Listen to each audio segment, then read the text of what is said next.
So are you looking for the next edge in your endurance, performance and recovery?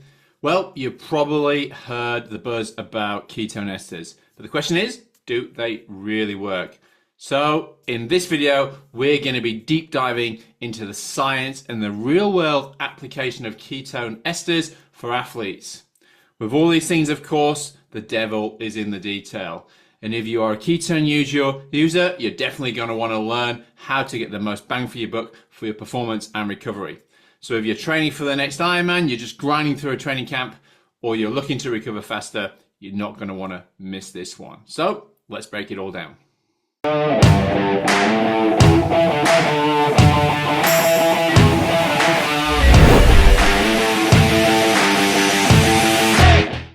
What is going on, people?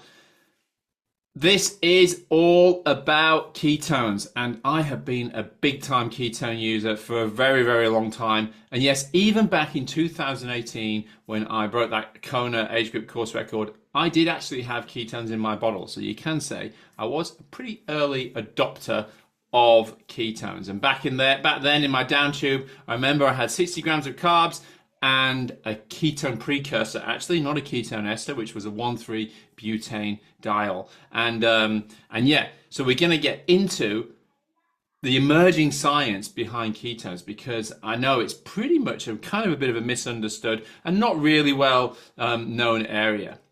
But just to take it back, ketones was I think it was back in 2016 that me and my good buddy, the Prof Paul Lawson, we actually ordered some ketones into our lab at AUT University. And I remember it said, not for human consumption. But lo and behold, we just tried it anyway, you know, the ever self-experimenters. But that was actually then a ketone precursor. And the Prof also went over, he had a trip to Oxford during this time, and he had basically a trip over there where they were developing these ketone monoesters, and he met with Professor Kieran Clark, and they had patented all this great research behind ketones and showing some of the performance benefits for performance. But why are we even that interested in ketones? Well, theoretically, ketones have a great metabolic potential. So for example, the energy content of ketones themselves has a higher heat combustion per CT unit than something like glucose and pyruvate. So BHB has 246 cal per for a molecule, whereas glucose would have 223. Pyruvate has 185. But we actually get a little bit of a double whammy. And this is where this word, you may have heard the word delta G, which is actually a type of ketone. It's because you get more power for every ATP. So it has more powerful ATP because each molecule gives off more energy when it's used. And there's a great paper that was published very early on, I guess early on for a ketone paper, back in 2014 by Cox and Kieran Clark, who I just mentioned before, and it was the acute nutritional ketosis implications for exercise performance and metabolism. And that basically gave this idea of why we think ketones could be beneficial. But I've done myself a little bit of research in the ketone area, and back in this, I can't even remember the date of this article, back in 2017 now, my master's student, Shem Roger, he published this paper that looked at the ketone salts and 4-minute time trial performance. And ketone salts, very different, not like a monoester. And really, we found no difference in 4-minute time trial performance. But back then, we were already starting to tinker with this idea of ketone esters and how they could aid performance, because theoretically, it does make a bit of sense that they could all be of great benefit. But I have written about ketones quite a lot, so if you really want to, go back and enjoy some of the blogs on Endure IQ. One of which I wrote was called "All Ketones Are Not Created Equal." So are all ketones created equal? And in this blog, we go into the different types of ketones, and this is a really important thing for everybody to understand: is that there are different types of ketones. Basically, we've got ketone salts, we've got ketones monoesters, and then we've got this 1,3-butane diol, which is a ketone precursor. And they all have different levels of potency, and they're all quite succinctly different in their formulations. So something like keto sports is a keto salt. Ketone A and delta G, these are monoesters. So these are the most potent form of ketones. Whereas something like a ketone IQ, it is not actually a ketone monoester, it is a ketone precursor.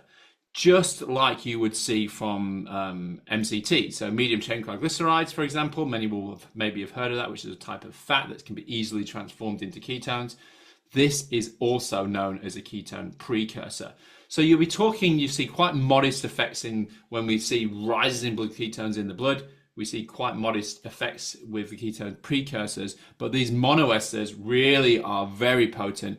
So we can be seeing up to 3 to 5 millimoles when we're measuring beta-hydroxybutyrate in the blood compared to, for example, what would be a 1,3-butane-diol. It might be very modest, between 1 and 2. But the problem with the 1,3-butane-diols is that they are actually bonded to an alcohol.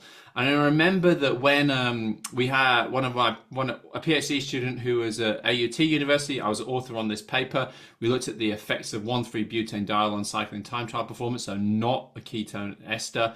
And one of the things, and this is even in the abstract that was found, was moderate to severe gastrointestinal symptoms were reported in 5 participants, and low levels of dizziness, nausea, and euphoria were reported in 2.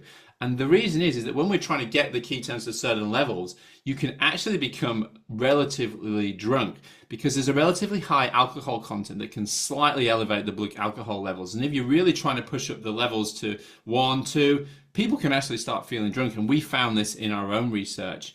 And of course, monoesters, they do have some alcohol in there, but they're a true ester. So that means that their alcohol is bound and it's not freely circulating until it's broken down in the gut. So that means we're less acutely exposed to alcohol, and there's a kind of a more controlled release of glucose. And so be warned of some of these 1,3-butane-diols because really it is just an alcohol. But anyway, personally, I wouldn't be touching these precursors for performance, but ketones are, of course, of use. So let's talk about it. Let's get into it. Let's see what we can talk about during exercise. And also, we're going to look at exercise during and exercise recovery. But first of all, let's take a look at performance. And as I said, one of the first papers was by the Kieran Clark and Peter Cox, and they looked at time trial performance in ketones, and it was very, very promising. And over 30 minutes of time trial when taking this ketone monoester, so ketone plus carbohydrate versus pure carbohydrate, we saw in these early studies about a 2% improvement in performance. So pretty promising, pretty cool. But the problem is, since then, there has been a whole heap of other ketone monoester studies. So this is using the delta G, which is like the delta G or the ketone A. These are the monoesters. So mainly led by Profi and some other groups. So we looked at all these things, and what we really found was there wasn't really much. There was 3 different findings, I guess. So 50 over a very short sprint distance, there wasn't any difference in performance. But what we were tending to find was that over 20 to 60 minutes of high intensity exercise seemed to be worse. So it wasn't having a very positive effect. Whereas over 3 hours of time trialing, 3 hours of like stimulated cycling with a time trial at the end, we did see a decrement in performance at the start. But once it was taken with bicarb, we seemed to get an improvement in performance when bicarb was there. TT, ketones alone, there was really no difference in performance. But when we did introduce a bit of bicarb in there, it did seem to have a big improvement in performance. And the reason is because what was found by this group was that one of the things that dropped when we were doing these high intensity with the introduction of ketones was pH. So the pH in the blood was dropping and there was a reduction in the bicarbonate pools. And of course, that's really means they're basically becoming more acidic, and that is obviously going to have some implications to our high intensity performance. So we're finding that really there wasn't that much difference with bicarb. There was a little bit of a performance benefit in some of the time trials. But one of the problems that could potentially be with these studies is that they were all taking a very large bolus of ketones. So, for example, in the one study that was looking at the time trial, the 3-hour time trial simulated race, they were taking 25 grams of ketones, so the BHB, the delta G, for example, or the monoester.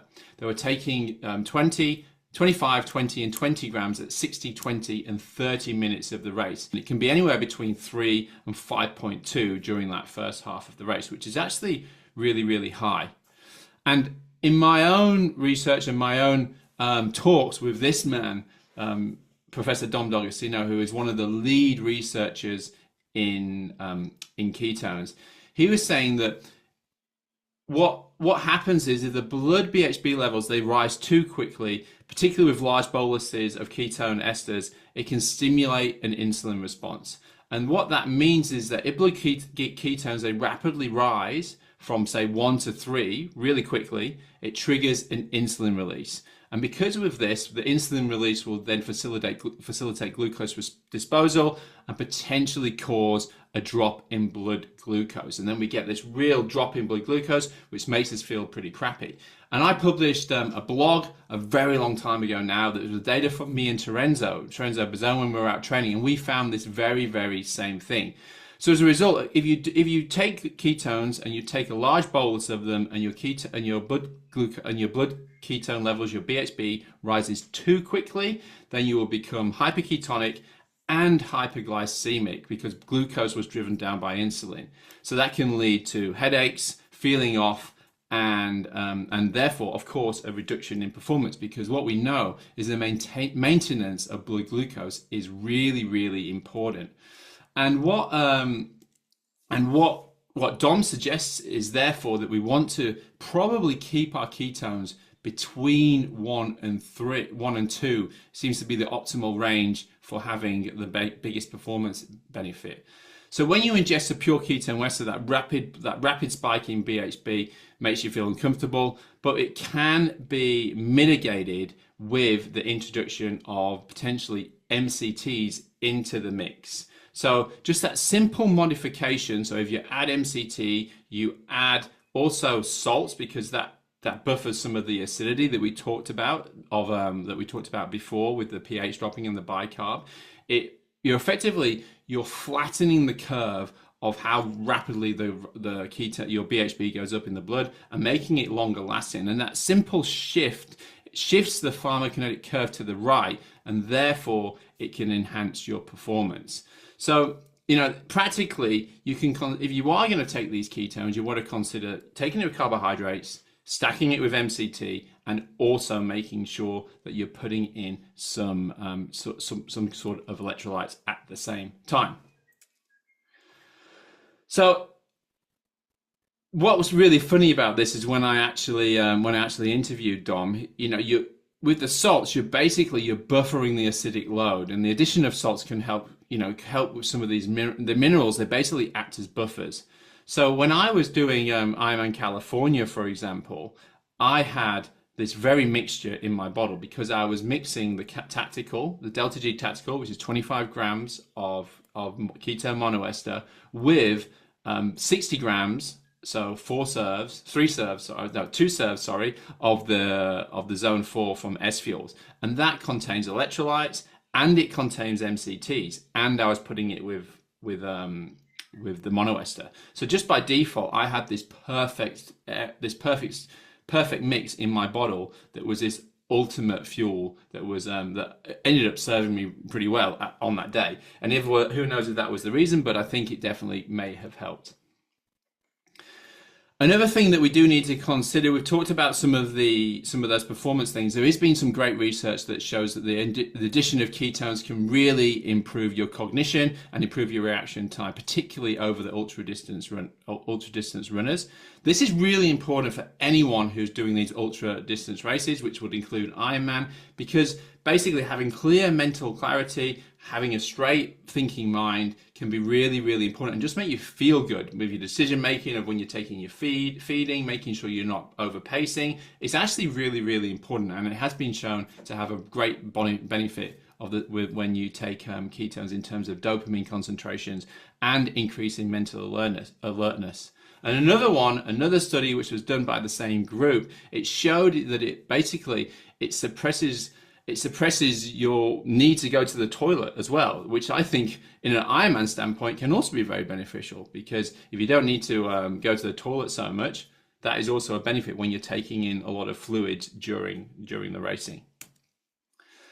So just to summarize then, so basically I would say that if you're going to be taking ketones and you're exercising under an hour, I would not be taking ketones for any exercise intensity under an hour. But when the intensity is steady state and it's not too intensive, I think it's a great time to take ketones if you're going to test them. That means that you're probably just going to want to be, the intensity will be around about just above your lactate 10.1. So kind of what I would call the level 3A range. But ketones, they do improve your cognition and possible performance, obviously more to be determined. But I would say that you really want to be over that 4 hours in duration before you start taking these during competition. And in such cases, if you are going to do it, make sure you take them with carbohydrates. I would say about 60 grams with 25 grams of ketones. MCTs, so just a tablespoon of that, and some electrolytes. And really, you want to be testing this, and you want to aim to keep your ketones between 1 and 2. So if you're measuring BHB in the blood, really easy to do. You can just measure it with a simple meter, keeping it between 1 to 2. So I would say, between 1 and 2, 25-gram boluses every 4 hours would be right. And I think the best time to take that is on the bike, and also that also has a great effect on the brain, as we've already seen. One other thing I did want to touch on is there is possibility that that there may be a glucose stabilizing effect with the ketones. This is only my speculation. But when we did this study back with Shaw and we were using the 1,3-butadiol, we did see an increase in BHB in the blood. And after the post-exercise, the increase in blood glucose was not as much. So perhaps if we're not seeing those great increases in blood glucose, perhaps over time, we might see that the glucose is more stable. Who knows? Could be possible though, but that is something that I've been speculating on over some time, but more research needed in that one. So I think that we'll say that with the performance side, a little bit more work to be done. But on the recovery side, it is definitely stronger evidence in terms of these ketone esters being much more beneficial for performance. And this study by Poffy in 2019 was one of the groundbreaking studies that showed that when you take the ketone monoester, 25 grams after training, 25 grams after sleep, it seemed to increase the sustainability of training load and power output during intensified training. So what happened is the ketone esters, they reduced sympathetic drive, so that's the adrenaline and the noradrenaline responses, and that mitigated the drop in that peak heart rate that we typically see during overeating, so that could be maintained. But what also happened is these athletes, they also maintained better energy availability over the period of time when they were overtraining. So that means that they were able to maintain their energy balance and therefore improve their performance and maintain the overall training. Another thing that's really been popular is in the monoesters, not in the 1,3-butadiols, but mind, is this boost of adaptation. So another paper by the same group entitled Exogenous Ketones elevates circulating erythropoietin and simulates muscular angiogenesis during endurance training overload. So what this study found was that the ketone esters increased muscle capillarization by 44%, which is obviously critical for enhancing oxygen delivery.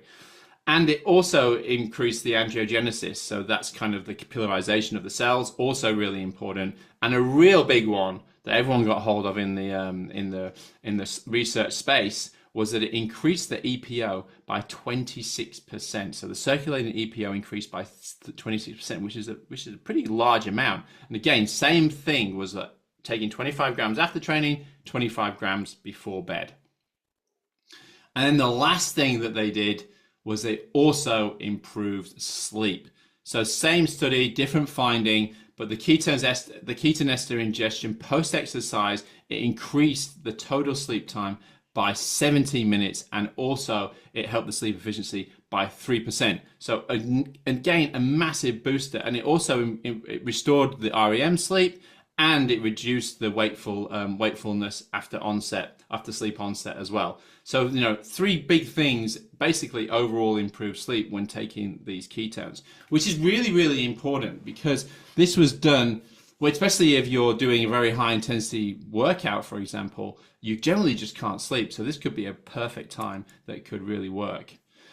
And, you know, there's loads of different things, and you can see from this little figure here, you know, we're talking about, you know, sleep and cognition, muscular angiogenesis, EPO release, total hemoglobin mass, muscle protein breakdown reduces, muscle protein synthesis increases, which can therefore, you know, all these things, mitochondrial function, glycogen resynthesis, oxidative stress, and inflammation can have an effect in all these different areas. And I think it's quite an exciting realm where we're taking these ketones at the prime time around exercise to aid the recovery and aid the training adaptation. Take home points, I would say that there's more evidence currently in the recovery space for exogenous ketones than there is in the performance space. So they are expensive for sure. So if you are limited with what you're with how many you can take, I would definitely be recommending that you take them before sleep or after exercise. I'll give you an example. Is that like when I did when I did High Rocks Brisbane, for example, I had a race at 8:20 at night for the High Rocks Pro Men, and then I had to race again at 10 o'clock the next morning. I took the ketones after my race to help with my sleep, particularly after that high intensity exercise, and it was a game changer for me. So that's a prime example of where these ketones can be of a real massive use, is that if you're backing up from one day to the next, which is why we're probably seeing them so popular within the Tour de France, because that's a very, very specific application where they can be really good. They're helping with your sleep and they're helping with the recovery. If I was to choose between directly after training and immediately before sleep, I would say there's a little bit of emerging research at the moment that was just brought out by this new paper, Defining Ketone Supplementation, the Evolving Evidence for Post-Exercise Ketone Supplementation to Improve Recovery and Training and Adaptation to Exercise, that showed that it can blunt some of the AMPK activations, which is critical for the signaling response to training. So AMPK is an energy sensor, and it's really important to signal for a very specific mitochondrial biogenesis, for example. So potentially there might be a bit of a interference effect going on there. So if I was going to choose, I would choose just before sleep over just after training, but I think doing both would be the most ideal. And it can be a great addition to your drink bottle because basically it does make you feel good. Last thing, one thing that I did want to talk about, and I've been doing this for a very, very long time, is I've been taking ketone monoesters when I travel, and I take one bolus, so 25 grams every 6 hours when I do long haul travel. And there was this great study that was brought out by Stalmans that showed that when you take the ketone monoester, it can really improve your desaturation of oxygen. So there's a 5% absolute improvement in oxygen saturation, which reflects basically a better systemic oxygenation when at altitude. And I think this could be something that could really help when you travel, because when you're in the air, you do get a reduction in SpO2, and perhaps when you take some of the ketones, it can help mitigate some of that reduction. That can also make you therefore not feel so crappy when you come off the flight. And I think there's a lot to be said for that. I also take this alongside with something called Plasmade, which is doing a very similar thing. It's helping with vasodilation. And I find that these two things together, so ketones and Plasmade simultaneously, have really, really helped with my recovery after long haul flight. So, you know, because ketone ingestion have that mild metabolic acidosis, which increases metabolic rate and sympathetic activity, and therefore it will improve some of the arterial and the cerebral oxygenation during those slightly hypoxic events. Well, lastly, what I will say is just remember that these studies that we talk about here, they have been in monoesters, and they have not been in 1,3-butane diols, and they have not been in salts. So that means that it's a delta G or it is the ketonade that are these monoesters. And these are definitely the best. And from my understanding, it was mainly the delta G that was used in most of these studies. Just to finish off, I do take conflicts of interest seriously, and I wanted to put this at the end. I am an ambassador for delta G, so I just want to make that clear. But I will say also that I only back companies and products that I believe in, and I believe that they have the most scientific validity behind them. But yeah, if you do want to check out the delta G and the monoesters, please do. EIQ. I think it's EIQ 10 will give you a bit of a discount code as well if you want to check it out, but please do. Anyway, I do hope you enjoyed that. And if you hung around all the way through, nice one. And thanks for watching.